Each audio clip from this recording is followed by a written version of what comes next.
Déclaration politique de l'Union sacrée de la Nation. Nous, chefs des partis et regroupements politiques, membres de l'Union sacrée de la Nation, réunis ce lundi 8 août 2022 à l'hôtel du Fleuve dans la ville de Kinshasa. Après avoir passé en revue la situation générale du pays, particulièrement l'insécurité persistante dans sa partie Est,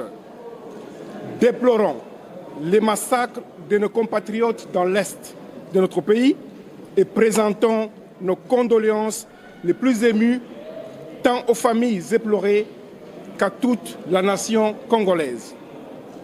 Réaffirmons notre détermination à sauvegarder et à consolider plus que jamais l'indépendance, l'unité, la concorde nationale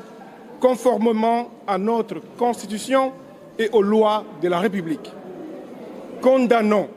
fermement la nouvelle agression de notre pays par le Rwanda sous le label des terroristes du M23 ainsi que les groupes armés étrangers et locaux et leur promettons que, de gré ou de force,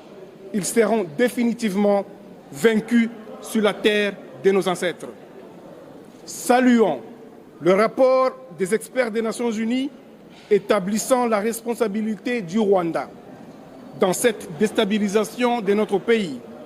et soutenons le double processus de paix initié tant en Nairobi au Kenya avec le président Uhuru Kenyatta qu'à Luanda en Angola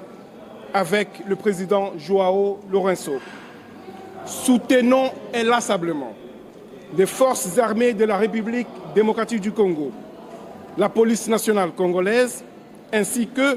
tous les services de sécurité civils et militaires dans leur combat pour la défense de l'intégrité territoriale de notre pays. Appelons le gouvernement de la République à intensifier l'assistance aux populations victimes de cette agression et de poursuivre le recrutement massif de la jeunesse au sein de nos forces de défense et de sécurité. Lançons un appel pressant à toutes les nations amies et prises de paix et de justice afin qu'elles intensifient avec notre pays des relations d'amitié, de coopération multisectorielle. Soutenons inlassablement les forces armées de la République démocratique du Congo,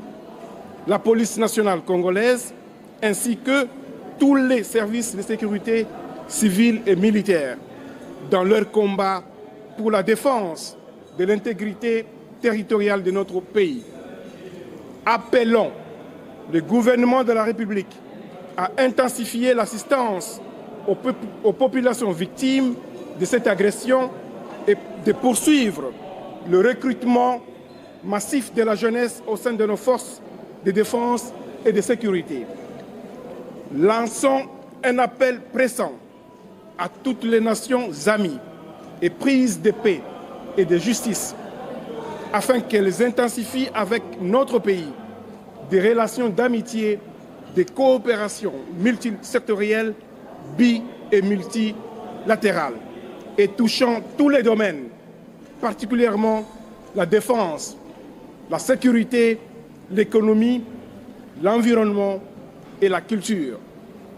Réitérons notre ferme volonté de vivre en coexistence pacifique avec chacun de nos voisins dans le respect de la souveraineté